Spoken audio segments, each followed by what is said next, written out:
आज नरक चतुर्दशी का दिन है और आज के दिन यम के नाम से दीप अवश्य जलाना चाहिए।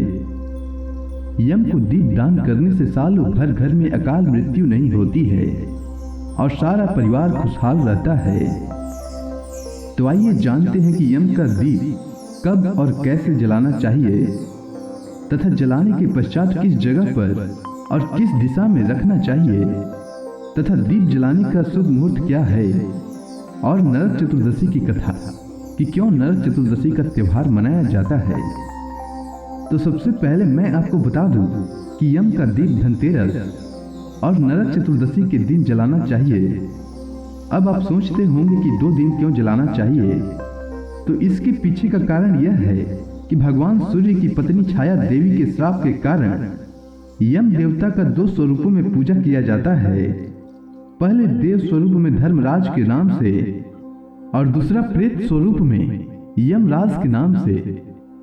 धन त्रयोदशी यानी धनतेरस के दिन जो दीपदान किया जाता है वह देव स्वरूप धर्मराज भगवान के नाम से किया जाता है, और जो नरक चौदस के दिन दीपदान किया जाता है वह प्रेत स्वरूप यमराज के लिए किया जाता है।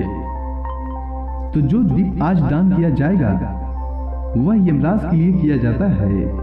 तो आज के दिन सबसे पहले एक चौकी लेकर उसे तुलसी की मिट्टी से लीप कर रख ले, फिर एक कटोरी चावल ले ले और इस प्रकार एक प्लेट में फैलाकर रखें। फिर आटे या मिट्टी का दीपक में बत्ती इस प्रकार क्रॉस करके रख ले और उसमें कौड़ी रखें। यदि आपके पास कौड़ी न हो तो इस प्रकार कौड़ी के जगह दिए का टुकड़ा करके रख लें।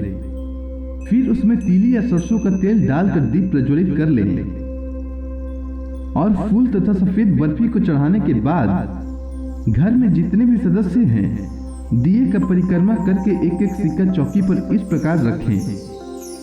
उसके बाद दिए को घर के बाहर दाईं ओर दक्षिण दिशा में इस प्रकार रख दें, पर ध्यान रहे दरवाजे से सटाकर नहीं रखें, नहीं तो दरवाजे के पर्दे में सटने से घर में आग लगने का खतरा हो सकता है। इसलिए आग नहीं लगे इसका विशेष ध्यान रखना है। फिर उल्टे पांव वापस हो जाना है, मतलब लौटते समय फिर दिए को नहीं देखना चाहिए। अब मैं आपको नरक चतुर्दशी के दिन यानी आज यम का दीपक जलाने का शुभ मुहूर्त बता देता हूँ। तो आज के दिन यम का दीप जलाने का शुभ समय शाम 6 बजे से लेकर रात 8 बजे तक रहेगा। आपको इसी समय यम का दीपक जलाना चाहिए। अब आइए सुनते हैं नरक चतुर्दशी की कथा। एक समय रंती देव नामक एक धर्मात्मा राजा थे। उन्होंने अनजाने में भी कोई पाप नहीं किया था। फिर भी जब मृत्यु का समय आया तो यमदूत उन्हें नरक ले जाने के लिए आ धमके। राजा ने कहा कि आप मुझ पर कृपा करें और बताएं कि मेरे किस अपराध के कारण मुझे नरक जाना पड़ रहा है। यह सुनकर यमदूत ने कहा कि हे राजन, एक बार आपके द्वार से एक ब्राह्मण भूखा लौट गया था। यह उसी पाप कर्म का फल है। यह सुनकर राजा ने यमदूत से 1 वर्ष का समय मांगा। तब यमदूतों ने राजा को 1 वर्ष का समय दे दिया।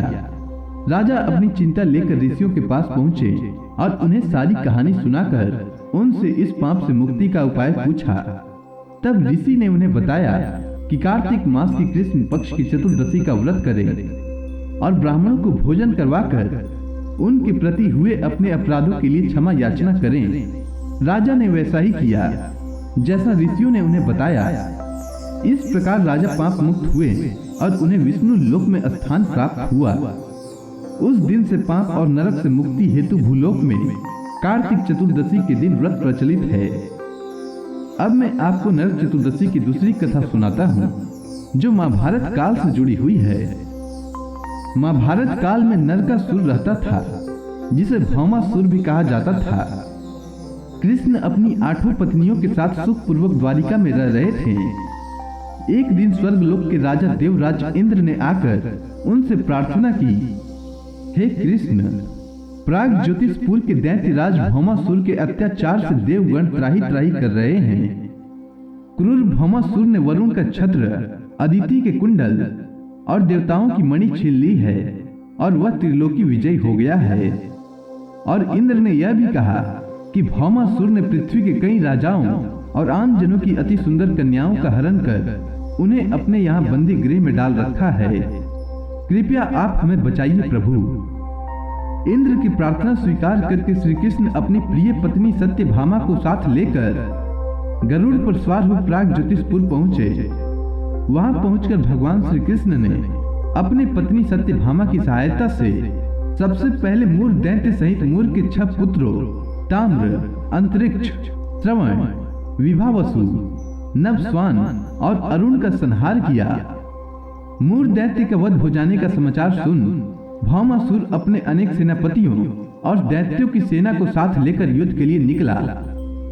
भौमासुर को स्त्री के हाथों मरने का श्राप था, इसीलिए भगवान श्री कृष्ण ने अपनी पत्नी सत्यभामा को सारथी बनाया और घोर युद्ध के बाद अंत में कृष्ण ने सत्यभामा की सहायता से उसका वध कर डाला। इस प्रकार भौमासुर को मारकर श्री कृष्ण ने उसके पुत्र भगदत्त को अभय दान देकर उसे प्राग ज्योतिष का राजा बनाया। जिस दिन श्री कृष्ण ने भौमासुर का वध किया था उस दिन कार्तिक माह के चतुर्दशी थी, इसीलिए उसे नरक चतुर्दशी भी कहा जाता है। इस दिन श्री कृष्ण ने भौमासुर अर्थात नरकासुर का वध किया था और उसकी कैद से लगभग 16,000 महिलाओं को मुक्त कराया था। इसी खुशी के कारण दीप जलाकर उत्सव मनाया जाता है। उम्मीद है आपको नरक चतुर्दशी के दिन दीप जलाने की विधि, शुभ मुहूर्त और नरक चतुर्दशी की कथा अच्छी लगी होगी। धन्यवाद।